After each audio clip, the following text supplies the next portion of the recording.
Well, thank you for chatting with me today. Why don't we start off, if you could just tell me your name and where you're at. Yeah, so I'm Emma and I live in Richmond in London. London. Is that a district of London? So yeah, we have boroughs, so it's just one of many boroughs. It's kind of in the southwest. Okay, So it's a good place to be at the moment. Lots of really, really nice parks and places to go to. great. Did you grow up in London? Are you originally from there? No, so I lived in Northampton, which for anyone who's not from England, I would say maybe an hour's train. Okay, So really not that far. It's kind of like the middle ground, Midlands. okay. I'm guessing much smaller than London then. Like, is it like a decent sized town or I is it? mean, the claim to fame is I think it's the biggest town in England. So it's quite big Okay, compared to London, different scale. got it. So is all your family then still there, or are they all? Yeah. Yeah, so most of my family live in Northampton. So that's where I was born and raised. And then I do also have a cluster of family in Cornwall. So the very south of England, which is a good luxury to have in the summer when you can just go Yeah. to Cornwall and there's surfers and beach and it's really good. Awesome. So how have you been holding up? I know like everyone in the world is dealing with things and with this COVID situation. Um, I know someone in London, and I think that you guys originally started off with like a herd immunity strategy, and then Yeah. decided, mm, I guess most of the world isn't doing that. And he was saying then you guys reverted to more the isolation. Like, tell me about how it's been. Like, is that how it started? Is that accurate? I feel like the whole of the UK at the moment, we're quite confused. We don't know where we've been and where we started. It started off quite relaxed, and I don't think anyone took it seriously on the scale that it is now. Probably took us a bit too long to get into isolation, but then when it did come, it was pretty much isolation blanket for everybody, other than like key workers, NHS, etc. So it started off quite slow. I think we're in the thick of it now. I think we've just come out of the thick of it. So Mm, we're starting to relax restrictions now, which is having a completely mixed reaction in the UK public, UK press. mm, People think it's too soon. mm. Some people want more. Everyone's expecting the next announcement to be that we can go and have fun with all of our friends. And I think they're a bit surprised every week when it gets pushed back. And we're like, come on. Yeah. Yeah, I'm in Seattle, in the US, and things are slowly starting to open up as well. The Seattle area is where the first outbreak occurred in the US. So Oh, it's kind of, wow. we've had kind of a heightened alert or status, I guess you could say, since the first part of March. Um, how strict are they with people going to grocery stores and pharmacies? Are they requiring, like, are there literally like military on the street that are enforcing it, or is it just that No. it's telling people, if you only go out if you need to? Yeah, it's quite relaxed in that sense. So it's kind of used common sense a lot, I think. So pretty much from the offset, there was a bit of a scare fest into what would be open because it was just the unknown. So I think everybody panic brought everything they could possibly buy and stocked up on everything. So I think the supermarkets for a while it felt really empty and you couldn't get any of the essentials Mm, that you needed. But if you look now, I'd say it's I think people are more relaxed now. They know they can get everything they need, and if they can't, you can get it online. Um, the main thing is just observing the 2 meter distance. So for a supermarket, I'm sure it's the same. You just have to queue, mm-hmm, but they move pretty quickly, and you just have to observe the system in the mm-hmm, supermarkets. I actually switched up to home delivery for the first time ever because I just felt safer, mm-hmm. um, and you can kind of guarantee get everything you need. And I now think, why did I ever not get home delivery? It's the best. I just click at home whatever I want, don't have to carry it. I'm only little. Yeah, Hands up on my doorstep. yeah. Same, similar situation. I've been ordering grocery delivery more so now than ever. Because I don't know, is Amazon a big presence in the UK? Amazon? Yeah, huge. Okay. It's going to take over the Um, world, right? yeah, I don't know what countries they're the strongest in. They're based in Seattle, so they have a very big presence here. And they have a grocery delivery. They own a grocery chain called Whole Foods. I don't know if you've ever heard Yeah, of it. we have one of those. Okay. Not many at all in England, but London's, um, we do have a couple. So yeah, so they do grocery delivery for them, and then they have their own groceries called Amazon Fresh. Do they have that in London as well? I don't know. I've heard of it. Okay. Whether we have it, I mean, I'm sure people will tell me we do, but we Yeah. have so many different supermarket chains. Oh, and they do delivery. Yeah, they all do. Most of them do now. So Okay. all are adapting to. So Yeah, I think it's kind of like the work I do is something I can do online. So I'm fortunate in that I've been able to work from home. Um, but I have to imagine that like as we come out of this, and who knows how the next 6 to 12 months will play out, um, that behaviors will have changed. Like whether that's people who were hesitant to do delivery for groceries, and now they're like, why did, like you said, why didn't I ever do this? yeah, That changes people's behavior. People who are working from home, companies that maybe didn't let their employees work from home, but then maybe it worked out better than they expected because it was kind of a forced experiment. I saw in the news yesterday, Twitter told all their employees that if they want to work from home indefinitely yeah, forever. I saw. Yeah, so I that's a mean, it big makes thing. sense. So definitely some shifts happening. I, you know, Maybe more restaurants become delivery or takeout only, and there is no sit-in. You just literally they exist for takeout. Like it'll be interesting how businesses and things change for the long term. Yeah. I think the home delivery is booming, especially for the restaurants. Like we have Uber Eats and Deliveroo. I think they are more stretched than ever, but it seems to be the way that most businesses are starting to open up now, which is good. Yeah. Even today was the day that people who couldn't work from home, they were told they had to start going back into work. So today's been a real shift for some people. Mm. And just seeing the news today, and especially in London, I guess we were kind of like you in Seattle. We were ahead of everybody else by a few weeks. I feel Mhm. like we've experienced a lot more in that time. Mhm. Having to get people back on tubes, having to get people back on buses, it just seems a bit chaos. And I feel so lucky that I'm able to work from home because I would not want to be doing that every day. Yeah, I was going to ask you that. So that's good to hear that you've been able to work from home as well. Yeah. Um, I think you mentioned in our chat you work you do communications for one of the rugby teams. Yeah, well, England Rugby, so the national team. Okay. So we are the governing body for all rugby union, not rugby league. So Okay. yeah, it's pretty cool. It's Wh- crazy time. Like who When would think? when is the season for rugby? So we cut it short. So we made an announcement to say it'd been cut short. And if in an ordinary world we would pick up about September time, um, there was going to be a summer tour, which is kind of like a friendly. But in terms of tournament time, it generally picks up in September time, sort of August, September, Okay. and then Um, runs is till there about any now. is there any discussion of like, are the season going to be regular as expected? Are there will there be fans in the stadiums? Like, Good questions. Questions we're getting all the time. I mean, today must have been a big day for announcements. So today, they said that elite sport, they were lifting the lid on elite sport. So that I'm sure the country got really excited. But basically, it means all the governing bodies, the cricket, football, rugby, we could basically, the proposals we'd put forward to the government, mhm, how we could safely begin to get sport back up and running again, that we basically get the green light to start putting some of that into action. mhm, So basically trying to find safe ways of training. So we'll start off with having individual training and fitness at clubs across the country because we govern all of the clubs.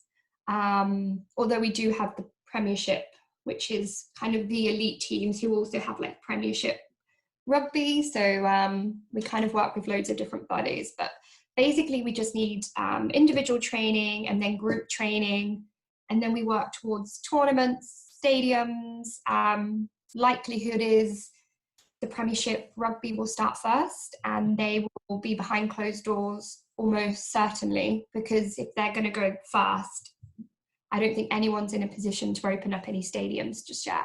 And then we will come down the line sort of later in the year, and probably too early to say at this point if there'll be crowds or not. To keep following government policy, government guidance. We're really lucky because we have some people. So we have like our chief medical officer, and he has loads of really interesting conversations with like the health department and the sports and culture department. So we kind of get a really good insight of what the discussions are and where they're going, which is super interesting. But it's safe to say, like, there's quite far to go. The first thing we're just focusing on how we can do testing in a training environment. How do you isolate a team that have families of their own that might have vulnerable family members? There's so much to consider. There's just so much to consider, and it's just learning as we go, you know. But it's also an interesting time. I work in the communications team, but we also have our own little areas. So mine would be commercial. So I get to work with all of our commercial sponsors. So it's a great time for them to kind of think creatively about how can I communicate with fans at a time when where everybody's eager for content and sport, and seeing the players and interacting with those still. So it's been really interesting to try and find creative ways of working with each individual partner and seeing what they can bring to the table and offer the fans. So that's been really fun. That's probably the thing that surprised me, because you kind of thought at first, oh, everything's going to shut down. What job look like? What could we be doing? But actually you realize communications right now is just super important, and connecting people, connecting the fans and with the players, with the coaching staff. So we're trying to be as transparent as possible, have an open line of communication with fans, clubs, because we have thousands of clubs all looking to us for the answer at a time we're looking to the government for the answer. So, did you have any players get infected? I don't. Well, I'm sure in the UK we did on a whole. In terms of rugby clubs, I'm pretty sure we did. But in terms of the England players, no, I'm pretty sure the England players did. You know, I don't know how popular basketball is in the UK. Rugby is, of course, I'm sure, quite popular. There was a few professional basketball players. There was a handful that got infected, and then it was shortly after that they canceled the whole season. So I was just curious if anyone had gotten infected. No, but I think there were footballers, like quite obviously football's huge here. I think there were a few either coaches or players, definitely. How does rugby compare to the most popular sports? Like in the US, you have baseball, basketball, football are the primary sports. I'm guessing football and rugby and maybe cricket. Is cricket popular? I'd say you've definitely got football at the top, and then you have cricket, rugby, and then maybe something. I mean, golf. I guess golf for everyone, but I would say those would be the big three. How many people are attending like an average rugby match? Are we talking like 10,000 or like 80,000? Like, so where I work is called Twickenham, which is actually where our head office is, and that's 82,000 people. So that's a good playground to work in when you get to walk around the stadium.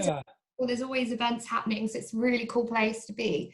But then a Premiership club, so the top league would be, I think it's about 14,000 if I'm thinking of my hometown. Like I used to always support Northampton Saints, so I think people find you're either a rugby supporter or you have zero interest at the moment, I'd say. But I come from a rugby town, so it's just natural. I think people are always like, oh, you support rugby? What? And I'm like, yeah, it's just because of where I'm from and how I was brought up. But I yeah, think that tends to be the way it goes. Like, um, someone I know who lives in Canada, like hockey's very big there, and it's like, oh, mm, everyone cares about hockey, but that's just like it's part of culture. It's like um, soccer and rugby, it's like yeah. where whatever the sport may be, there's like that's what it is in the area you are, and it just becomes part of the culture of And when someone isn't, you're like, what? They're like, rugby? What are you on about? But yeah. I don't know why rugby isn't bigger in the US. Even football, your version of football, not our version of football.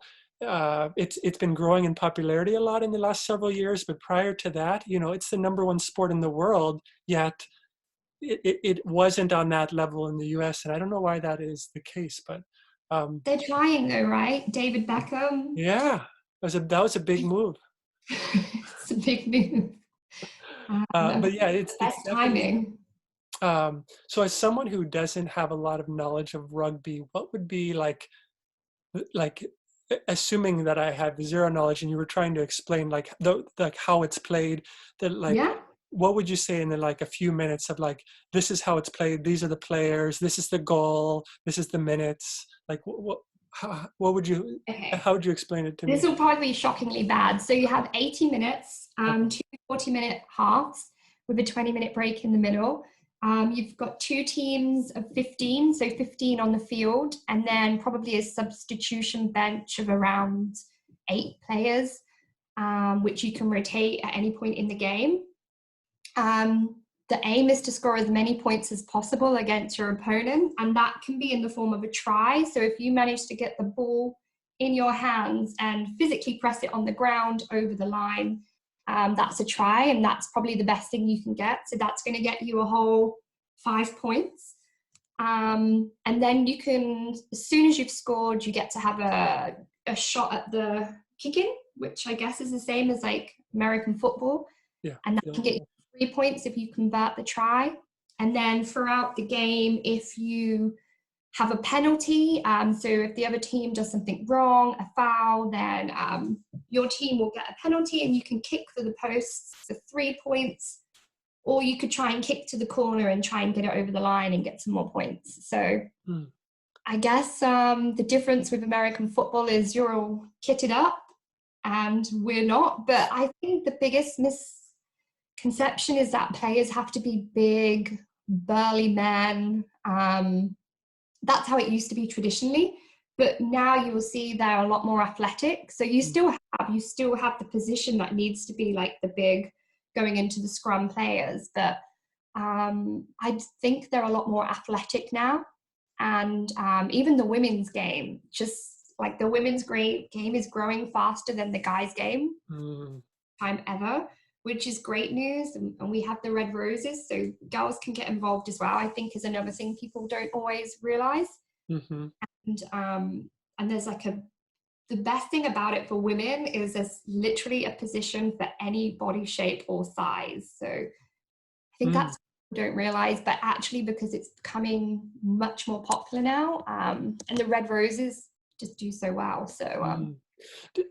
Is it the same on the men's side where you have someone, no matter what your body shape, if you have a desire to play rugby, there may be a position that would fit for you?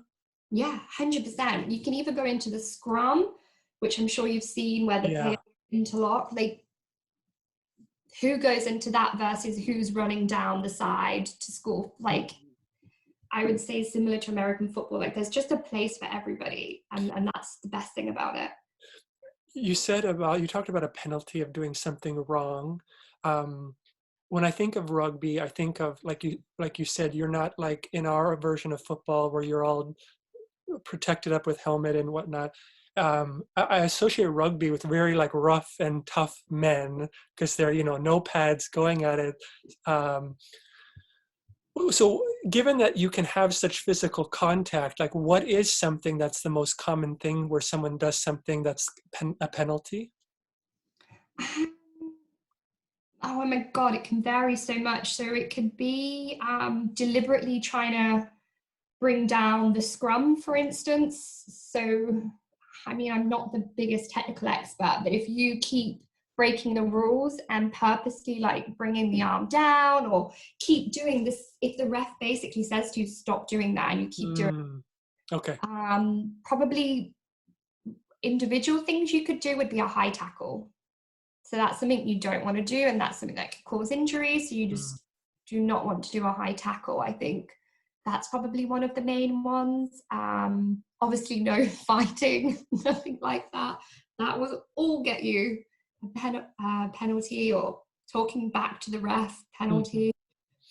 There's so many different things, technical things that if you keep doing, you're going to get a penalty. Does fights, is that a very rare thing, or is that something that happens often? I mean, it happens when there's two teams of passionate players. It definitely happens. I'm sure people would have said it's the joy of the game. It's like the spirit and the atmosphere, and everyone's so passionate. But obviously, coming from the Rugby Football Union, I should say, we don't like fighting. Yes. Putting my hat on. But it happens. Yeah. Just because players are so passionate and so engaged in the moment. And it's intense. It's such intensity. It's intense. But I guess it's a part of growing up, like a player when they're young and coming in, to a player who goes through the system and learns. And I think players coming to England just work with such the best, the cream of the crop in terms of coaching team. I think they learn quite quickly, and they learn from their other peers in the team. So it's a good learning place to be when you come to England. And we've started to more and more take on young players, kind of in like an academy way, because it's a great learning curve for those guys. But fighting can happen. Do most players hail from the UK area, or do you have players from all different parts of the world? So yeah, in the England team, well, in terms of the UK, 100%, all nationalities. In the England team, we're lucky enough to have people with dual nationalities. So Samoan players, for instance, players from like New Zealand, and like all different countries really, but the South Pacific Islands as well, for sure. I'm guessing there's a handful of players that are like, these are the stars, like when I think of basketball in the US, I think of LeBron James or in the past, Michael Jordan. Like, do they have people that are like way above everyone else, that they're like, these are the superstars of the... Yeah, I mean, the David Beckham yeah, so Johnny Wilkinson, for instance, he kicked the winning points when we won the World Cup in Australia. So I guess he is kind of David Beckham level, probably not as high profile, but everyone in the UK knows who Johnny Wilkinson is. So you have kind of the legends now who are super famous, and they're all presenting. We still see them loads, or they're coaching. But then we have what's great about the game now and where it's moving. People might have previously said it was just people who go to private schools would play rugby, whereas now our team that we took to the World Cup in Japan last year was like the most diverse team and young team. I think it's the youngest team we've ever had. And the players that kind of came out, because kind of rugby took over the country last year, and considering the games are in Japan and it was getting played at like 8 or 9 in the morning, which is crazy. Were people filling pubs at 8 and 9 in the morning? Yeah, 100%. I mean, majority of the country, I'm sure, just watched it from home, but the World Cup final was the most watched TV moment of last year. That's pretty impressive, like nearly 13 million people tuned in for that live. But the players that came out of there, Owen Farrell, you've got Kyle Sinclair, like all these young players coming through from diverse backgrounds, and like Kyle's from a London club and kind of born and bred. So it's great to see these younger players coming through, that kind of young aspiring rugby players can kind of look towards, or kind of just athletes that don't know what field they want to go into. They can relate to these players, and it's super cool to see. And it affects everything. It affects the sponsors that come on board. It affects the broadcasters that want to air it. It affects who wants to show the women's games, so to help the women's games grow. Mm. It We have, sounds like a very fun yeah, industry to work in that, you know, a lot of people out there, I think, look at their jobs as drudgery and I have to go this, but like you said, going to the stadium and seeing just how like awe-inspiring it is to be there, and like yeah. everyone, you know, in the UK, it sounds like loves rugby. So like I'm sure when you talk to people and you're like, I work for the you know, the rugby organization, they're probably like loving you, like don't tell me more. So it Yeah, seems like it's funny, fun thing. it's super fun. Like it can be intense, it's communications, it's really reactive, but I would say I'm lucky. Like I choose the jobs based on passion for them because you've got to go every day, and Yeah, it's key, like who you work with. And we're yeah, lucky. My year, I've only been here a year, and my year has been crazy. Like to have a World Cup and the preparation and the planning and the promotion that goes into our World Cup is crazy. So I got to do so many cool things. Like we did TV ads, like multi-million pound TV ad with some of the players in Japanese samurai outfits. It was just crazy. And then we go to events with thousands of fans that we can take the players to and see, like everyone can meet them, which is kind of doesn't get done on that scale. So, yeah. and we get to go and camp, all these things that I used to think were like dream place, and now I take it for granted because I do Yeah. it day in day That's out. But that's wonderful. I think to comment more on what you said about enjoying, I think it's really hard to be successful at what you do if you don't enjoy it. Like, and like, you know, people will chase money oftentimes, be like, well, I would really like this job, but if I made 10%, or I don't like this job, but I could make 10% or 15% less, and I would do a job that I love. More people, sadly, would probably take the job that pays a bit more that they don't yeah, like when you're doing it, like you said, every day. And if you go to that job that makes a little bit less money, but works better for you and you enjoy, you're probably in the long run going to make more money and have more advancement in your career because you enjoy it and you're going to give it your best versus looking at the clock until it's time to go home. And yeah, yeah, 100%. And I think sometimes people might be afraid to take like a side step because I yeah, understand sometimes, you know, you have a lifestyle or you have bills, you need to pay them. But like sometimes if you're thinking there's something I've always wanted to do or there's this role that's come up, it would be amazing, but I would be taking a side step. I don't think there's a problem in that because if you yeah, invest a year or two in that job, you're probably going to surpass wherever you were going to go. yes, It may take a couple years longer to get there, but like you're going to have fun along the way. You're going to learn. I think some people, I mean, people's lives are different. People have family priorities and everything. I think some people just become complacent and just are happy just to not continue to push themselves. And I think I'm just one of those people that just has that fire in my belly. Like I'm always thinking, what can I learn next? And this job's great because I could learn about everything in like the sport world. But I used to work in TV, and it would have took me a lot to leave the world of TV. And I had a great job, and I honestly think people thought I'd lost the plot when I left my job because it was just like I think I've given my parents so many heart attacks. Like I've left two really good jobs that they're just like, yeah, you just be happy with what you've got, which is a fair point. But yeah.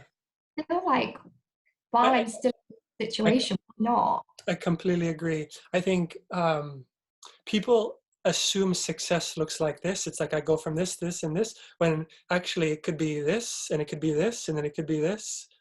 Yeah, Um, but yeah, 100%. um, you know, there's been a few phrases you've mentioned that are like, I'm sure that, you know, there's sayings that are more common in the UK and we have them in the US. You mentioned like, I'm off the block. I'm guessing that translates to like thinking I'm crazy. Oh, lost the plot. Lost the what? The plot. The plot. Okay. I thought you said Yeah. lost the block. No, that's just my voice. No, like lost the plot. They think I'm bonkers most of Yes, yes, that makes sense. And Q is a word. Are there any other phrases that are like, I think it would be interesting to learn, like that are very the common time. that you're like, they may be so common you don't even realize. Um, but like I'm we're, trying to think what my American friends. I have friends in Seattle actually. oh, I'm trying to think what, oh, they just say the really traditional ones that we don't use, like toodle pip, cheerio, Yes. and actually swearing words as well, which I won't say, but there's, yeah, I think, and people watch a lot of Harry Potter, which I'm going to go on the record to say I've not watched Harry Potter, but everyone always says like, oh, hello, Harry, and I'm just like over my head, but that's how they think we are all the time, little Harry Potter people. Yeah.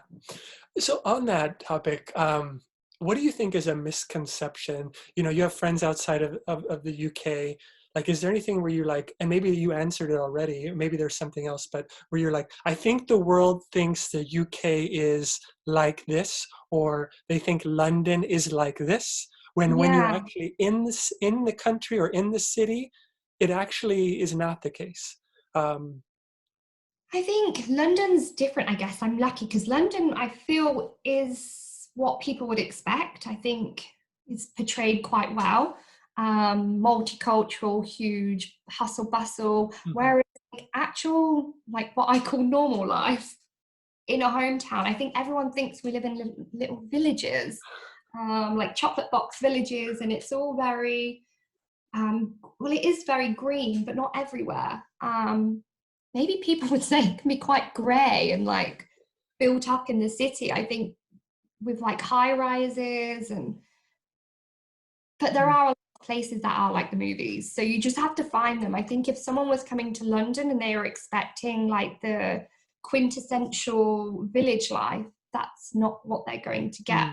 Mm. Um, Everyone loves a pub, and I think that's true. That is 100% true. Like we all love the pub. So I think pub is something Americans don't have, and we're lucky in that sense. I feel Mhm. like all of my American friends love our kind of Sunday lunch lifestyles, um, drinking in a pub, watching sport in a pub. I think What about tea?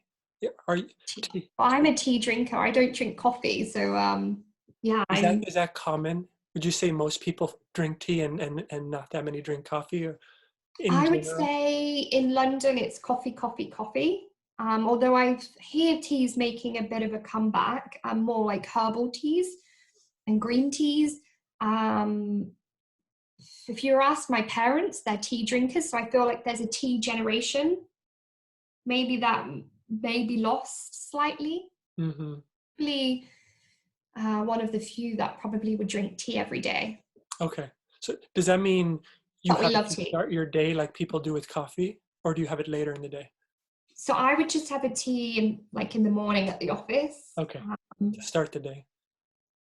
but I'm not sure it's for the caffeine. It's just for the taste. In the Yeah. winter, it's like a winter warmer. I feel like I need it because it's warm, not for the caffeine. Whereas I know people who are literally hooked on coffee. So It's bad in the US. You know, you have I like mean, you're from Starbucks. Seattle. Yes. Oh, yeah. That's what it's known for.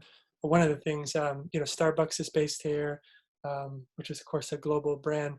But yes, and I don't drink coffee myself, which people find surprising, because everyone that I generally have worked with, you know, they're starting their day with coffee, and they're like, "How do you Yeah, not start your day with coffee?" And it goes, "I just never started, and yeah. it just so I don't have that dependency. Like it definitely."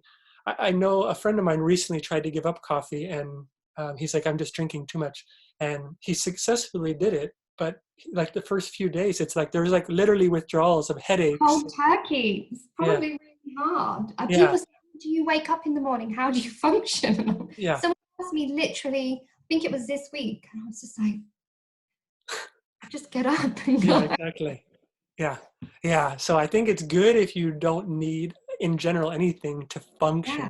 I think it's, I don't smoke either. I think don't smoke, don't drink coffee. I yeah, am, but like smoking, and I'm sure if you keep, you don't know any different, your body needs it, you're dependent on it, you can't imagine not having it. Whereas if you just don't have it, yeah, exactly. Is smoking allowed in restaurants? no. Okay. So good few years ago, it was stopped. So back in the day, definitely, I used to work in like a nightclub, and that would be full of cigarette butts at the end of the night, but not anymore. Yeah, it's similar here, which I think is for the best. 100%. Like if you go to, I went to Vegas fairly recently, and I remember the casinos you can smoke, and I just think I would come out and my eyes would be like bloodshot and Yes. dry. And you think, God, this used to be what we did every Yes. day. And your clothes too. Like it's in, I mean, I don't have to worry about the hair like you do, but it's in the clothes. Like it's just, it's on your skin. You smell like it. Yeah. Yeah. Um, is there anything like Vegas like if you wanted to go travel somewhere to like a Vegas like place, is that like is there anywhere in the UK, or would you have to travel to like, I don't know, like Vegas. what is it, like a Monaco? Is that like a big mecca of gambling? Like where would you go if you were going to travel in Europe to like a gambling entertainment city? Probably like Monaco, yeah. I mean, we have casinos, but if you wanted to have like a good big time, you'd go to London, I guess. Yeah, I'm sure it's plenty. Even then, it's confined to like I can't think of like a go-to place. Like we have Blackpool, which would make people laugh. I guess our Vegas is Blackpool, but I don't go to Blackpool. It's like donkey rides, beaches, arcades, Okay, casinos, a little bit of everything. older generation of people, ballroom dancing, Got it. Um, be polite. just a couple more things I wanted to ask. Tell me about like what interests you like outside of work? Like, you know, you've taken some beautiful pictures on your Instagram that I've seen. Yeah, Like the scenery is amazing. I saw that yeah, rowboat you were thinking about sneaking a ride in. yeah. um, I'm just like at the moment, what do I normally enjoy versus now? Right yeah. now would be the small things in life because I'm working at home. I go for a walk every day, and I've started this club group thing like called Walking with Emma, which just started out as me documenting every day, not intensely, just on my story for anyone who cares, because I have so many great parks around. We have Richmond Park, which has deer and crazy wildlife. The river, which is 2 minute walk from my flat, is like I'm not bored of it. I've lived here maybe 6, 7 months, and Mhm. I still enjoy walking over that bridge because it's so pretty and in the summer with the sunset. So I'm just super lucky. So at the moment, it's walking, and walking with Emma is good because it encourages me to go out every day. Whereas it could be so easy to finish late with work and think, God, I'm just going to sit here now and eat Mhm. and drink. Whereas it forces me to go out because, my 10 watchers might miss out. Yeah. Also a good way for my friends and family to know that I'm okay. Because I think some of them are worried about me living on my own. So it's kind of my way of checking in with people and just kind of saying, yeah, Yeah. a bit crazy at times. Yeah. Posting about the animals I meet mainly on my journeys tends to be the main storyline. But Yeah. yeah, I think it just keeps me sane. It makes me go out and do exercise, and people comment. Like, people actually reach out to me and say, I mean, I'm sure they're just being polite, but they're saying, I really enjoy watching them, or they entertain me, they make me laugh. And I think, God, if it's making like 10 people happy, Yeah. then watch Keep them. doing. And people around the world Yeah. comment. Yeah. It's it's really beautiful. Like I just earlier today was looking at your recent stories, and it just like, I think one of them was the bridge and one of them was the rowboat, and it's like it it is like a calming feeling seeing that, because I'm not there and people seeing it aren't there, but like it's almost like you can envision yourself there. And I think anything that can lend itself to calming people and giving them more Yeah, tranquility these days is a good thing, because people exactly. have all kinds of worries and stresses, and maybe they don't have the ability to walk in that kind of scenery like you do. So Yeah. um, I think that's the main thing is even people in London don't realize what London has to offer, because some people could just be in the main center yeah, and you don't realize that half an hour away, you have all of this on your doorstep. And it's yeah, crazy that you could be in central London yeah, and so 20 minutes on a train and you could yeah, be here. It's crazy. So I think even it just reminds people to kind of, when we can, like we can relax more, we can go to parks, and now people can drive to places. It's kind of just saying to them, like, look, what's on your doorstep? Like, we're all worried about we can't go on holiday, we can't book our flights, and it's just kind of saying like we've got all of this on our doorstep. So I think like I will do some biking, some cycling. I live in the northwest part of Seattle, and whether it's going for a walk, like I have a dog that I'll take for a walk, or going on a cycling ride with my daughter who's 2, um, yeah. I think there's just there it's like therapy to get outside. I think people spend too much time indoors, whether that's Mhm. working or and then they stop working and they go right to watching the television or on their phone or on their iPad or computer for leisure. It's just like we're looking at a screen so much that Mhm. um, I don't know, just getting out, whether it's cold, whether it's misty and maybe a little bit rainy, whether it's sunny, like I just love getting out every day. And I think you would agree from what you're telling me Yeah. that it's just, it's like a calming feeling and you just feel better. Yeah, I don't think people Put get some out into the tunes fresh air in. enough. Yeah, I think put some music in, or I find it a good time to ring people. Mm, I go on my walk and I ring people, and it's just like you kind of have to force yourself to do it. But I encourage everybody just to get out every day, because even if it's a 20-minute walk around the block, you don't know who you'll see, who you'll smile at, like the interesting things you'll see. Like my every walk has been different without a shadow of a doubt. I've seen some crazy things, and I think awesome. yeah, Yeah, just like you're talking, just looking at some of your photos, I would have imagined you were like 2 hours outside of London in the countryside, like because it's very beautiful and it doesn't look like it's built out, where there's just houses next to houses next to houses. So that's super interesting that, it is like you said, deceiving though, because it is built up to an extent, yeah.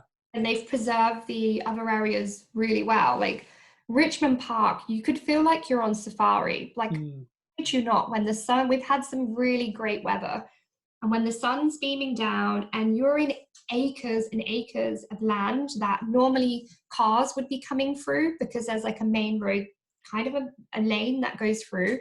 At the moment, no cyclists or cars are allowed. So it's a haven for walkers. mm, Honestly, you feel like you're in a different country. I really feel like there's like long grasses, there's deer of all varieties. And I just think, this is bonkers. This is crazy. mm. And it Yeah, took it's 15 minutes to walk here, but then it's still, the great thing about Richmond Park is when you turn around, you can still see the skyline of London. mm. That reminder that like it's still there, the comfort of knowing it's there, but you're here. So when you go into the office, you just hop on a train and you're in the office in 20, 30 minutes? I mean, I'm really lucky here. I just walk to work. It's Oh, like you a can, 30-minute walk. oh, it's not in central London. But I used to commute every day into work, which is crazy commute. I don't know if you've heard about the London commute, but it's pretty intense. Um, No, like on the tube? the tubes or the trains, if you're getting the main commuter trains, can be so packed. Like you're squished against people. Yeah, like if you get on the tube, it's just like a hustle. Mm, Um, no uh, space, which is not good during these times. no, so I'm lucky. Like I've created this little haven out here, and I can yeah, dip into London, go see friends, go out, go to the theatre and everything. But then I can just escape to here. yeah. Um, one last thing I wanted to ask you, like if I'm ever visiting London or in the particular area where you're at of London, or anyone that may be watching this, like is there any place where you're like, this place has the best food, you'll absolutely love it, or this place, this you have to go experience this, like see this site, maybe it's a museum, I don't know, but like is there any like one particular thing where like this is an absolute must if you're in the area? I think, oh, there's loads. Like, I'm not going to lie, I've been here a few years now and I still feel like a tourist. Like, I still get excited by everything I see when I'm in central London, Yeah. even though I used to see it every day. Um, I think just walking around London at night is amazing. So go to Buckingham Palace at night when it's empty. That's when you need to go. That's when it's like the sun setting, walking down the Mall to Buckingham Palace. Like I still think that's super cool. And you never know who you're going to see. Like there's been times and like one of the royals have come by in a car and you just think you can't write this stuff. Hmm. Head to like Soho. So this was my stomping ground when I used to work there. It's right in the middle. It's kind of near Oxford Street, Leicester Square, all the theatres. So head to Soho. All the theatres are there, and there's so many good shows to see. And kind of go to the smaller ones. Like you can go to the Broadway ones back home. Like try and find out the really small, quirky places, good jazz bars. There's a really cool blues bar called Ain't Nothing But in Soho, which is super cool. And then like the restaurants I love are like, they're kind of like independent chains, but like Dishoom is my favorite, and I'll take all my friends to one of the Dishooms. It's kind of like, I would say Indian food. We do really good Indian food in Mm. the UK. I'd say that's what we love, Indian food. So go to Dishoom. You probably have to queue, but it is worth the queue because it's amazing. And it's affordable, which is why people love it so much. Mm. So I'd say Dishoom. There's some great Mexican places. But make sure you have a Sunday roast. You have to. Like you have to experience a Sunday drinking, have a big roast dinner, like a Sunday roast dinner. Like you guys don't really do roasts unless it's like Thanksgiving. I guess Yeah. Yeah. we have them every Sunday if we can. Does that mean restaurants, or are you suggesting like you pick up a roast and you cook it at At a home? pub. Oh, at So a pub. most pubs would have like a roast Okay. dinner. And then in the winter, it's like open fire, roast dinner, red wine. That's what we all love. Like that's the dream. I love a roast. So that what you just described is just sounding delicious to me. So then you can have a little walk and afterwards, that's Okay. what I would say to everyone, like the pub lifestyle, the Wonderful. drink, not excessively, but just experiencing all the different bars. And if you happen to be there when there's sport on, like I love taking my friends, maybe not even a rugby game, but if there's a big football match on or if there's a rugby game, just getting everyone in the experience of being in the pub when it's quite rowdy. I think most people are just like, this is crazy, but I love it. And I encourage everyone to join in the craziness because it's just like the best memories for them. That is wonderful. I'm glad to ask you. That was a wonderful. And you haven't been, right? I should have asked. I've You have. never been to London, never Okay. been to UK. Yeah, so I will definitely be taking some notes on what you recommended because that all sounds wonderful. It sounds like quite wonderful memories that you could make Yeah. in plenty of And places. that's what I like about London is when I go back home, everybody's married or settled down in good jobs. I think in London, we call it like the Peter Pan theory. So everyone who's here is at that point in their life where they're trying to get up the career ladder or they're moving or they're trying out like the city life. And I think it creates such a great fusion and energy and there's so much happening. Mm. Anything you want to do, you can do it in London. So just not the casino stuff. That's right. You got to stick It's with not Vegas. Vegas. Yeah. Well, thank you so much. It was very enjoyable having this conversation. I'm glad we could connect. Very appreciative of the time. Hopefully you enjoyed it as well. And Definitely. And I think people should come to London. I hope I've been a good ambassador selling the UK and like London life. It is as cool as they say. I genuinely think I still get excited and I'm still a big tourist at heart. So that's great. come down and come to Richmond. That's where it's at. Don't just go to the city, like get on the train and come out. Get outside. Yeah. Awesome. Well, thank you again. I hope you have a wonderful rest of your day. And Thank you. we have to stay in touch in some way or another. Yes, and I have lots of contacts for you for different countries. I went Oh, to Kazakhstan last year, so I can get you a contact for Kazakhstan. absolutely wonderful. That made my day. So we can exchange that on online. But that would be so much appreciated. Thank you so much for that. No worries, I'll get my black book open. Just go for every country. Fantastic. Thank you so much. And we'll chat No later. worries. See you later. Bye Bye. bye.